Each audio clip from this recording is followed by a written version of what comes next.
Assalamualaikum warahmatullahi wabarakatuh.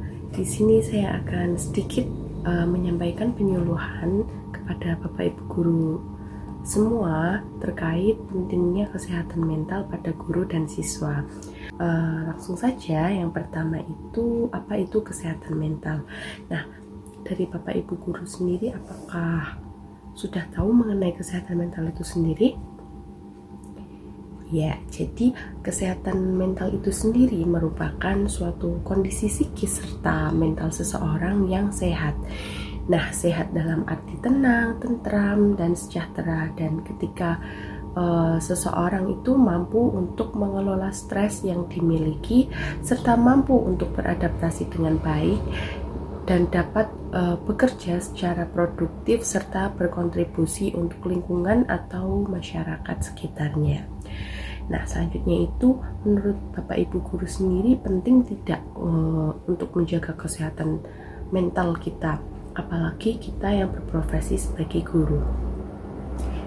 Ya, jadi penting ya, karena apa? Ya karena kita sebagai seorang pendidik itu juga harus memiliki kesehatan mental, karena jika kita mengajarkan sesuatu kepada siswa, nah tetapi mental kita itu tidak baik atau tidak sehat, maka akan mempengaruhi bagaimana cara kita menyampaikan pembelajaran kepada siswanya, seperti itu. Jadi sangat penting untuk menjaga kesehatan mental pada diri kita sendiri sebagai seorang guru, seperti itu. Nah, langsung saja yang selanjutnya yaitu merupakan upaya untuk menjaga kesehatan mental pada guru. Nah, Bapak Ibu guru sendiri pasti sudah tahu beberapa mengenai upaya-upaya apa yang harus dilakukan oleh kita sebagai seorang guru untuk selalu bisa menjaga kesehatan mental. Nah, upaya tersebut yang pertama yaitu self-care dan self-love, dan yang kedua bersikap adil dan disiplin.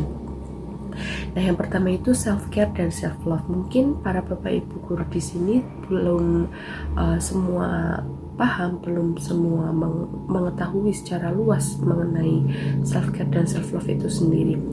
Jadi self-care itu atau self-love tadi itu merupakan self-care atau peduli pada diri sendiri, dan self-love yaitu cinta pada diri sendiri. Nah, upaya tersebut contohnya itu apa? Seperti itu. Yang pertama itu adalah kita harus bisa menjalani hidup sehat. Menjalani hidup sehat itu contoh-contohnya itu seperti apa saja?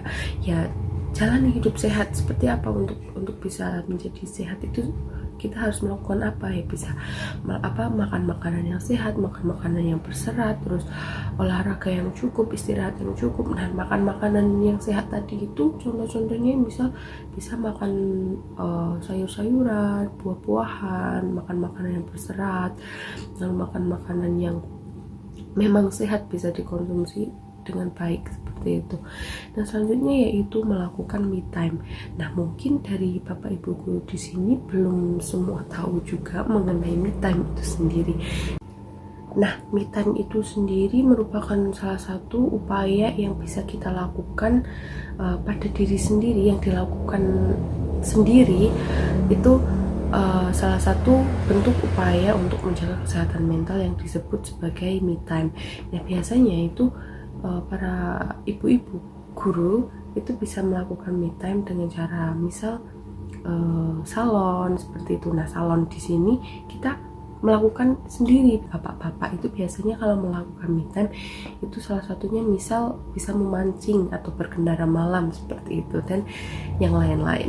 Selanjutnya itu untuk bisa menghindari lingkungan-lingkungan yang toksik. Nah, hal tersebut itu hal ini juga bisa salah satu bentuk upaya untuk menjaga kesehatan mental dalam hal menghindari lingkungan-lingkungan yang toksik. Nah, jika kita memiliki seseorang atau kerabat atau lingkungan yang memang memprovokatori kita berbuat suatu hal yang tidak baik atau suatu hal yang buruk, itu kita harus bisa menghindarinya. Kita harus bisa memilah dan memilih sesuatu yang bisa memberikan pengaruh-pengaruh yang baik untuk kita, seperti itu. Selanjutnya yaitu bersikap adil dan disiplin. Nah, bersikap adil di sini itu yaitu adil dalam mengatur waktu kita sebagai seorang guru serta sebagai individu kita sendiri atau diri kita sendiri. Jadi kita harus bisa meluangkan waktu kita untuk diri kita sendiri. Jadi kita harus bisa disiplin waktu serta adil dalam menyesuaikan diri kita sebagai diri individu kita sendiri serta individu sebagai seorang guru, seperti itu. Oke, langsung, yaitu menjaga kesehatan mental pada siswa. Nah, upaya tersebut apa? Salah satunya itu adalah kita bisa berkomunikasi pada orang tua, seperti itu. Kita harus bisa mengetahui permasalahan-permasalahan apa yang dihadapi oleh siswa tersebut ketika di rumah, seperti itu. Jadi kita bisa mengetahui terlebih dahulu, kita bisa berkomunikasi kepada orang tua. Yang kedua itu teacher student talk, di mana hubungan antara siswa dan guru itu harus rekat, dan guru itu tidak boleh mendiskriminasikan oleh satu atau dua anak. Jadi kita harus mensamaratakan semua anak. Jadi tidak akan ada yang merasa tersingkirkan, merasa dirinya dibedakan, seperti itu. Jadi ini adalah salah satu upaya untuk kesehatan mental si siswa itu bisa stabil, seperti itu. Nah, selanjutnya yang terakhir yaitu menciptakan sistem pembelajaran yang menyenangkan.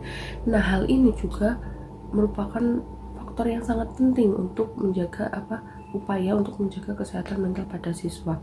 Nah, pembelajaran ini guru harus bisa memberikan suatu hal atau suatu sistem pembelajaran itu yang menyenangkan agar si anak juga akan merasa nyaman ketika di kelas, seperti itu. Sedikit yang bisa saya sampaikan, kurang lebihnya saya sangat mohon maaf ya sebesar-besarnya karena keterbatasan waktu.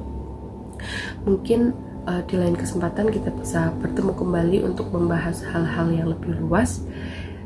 Sekian yang bisa saya sampaikan. Assalamualaikum warahmatullahi wabarakatuh.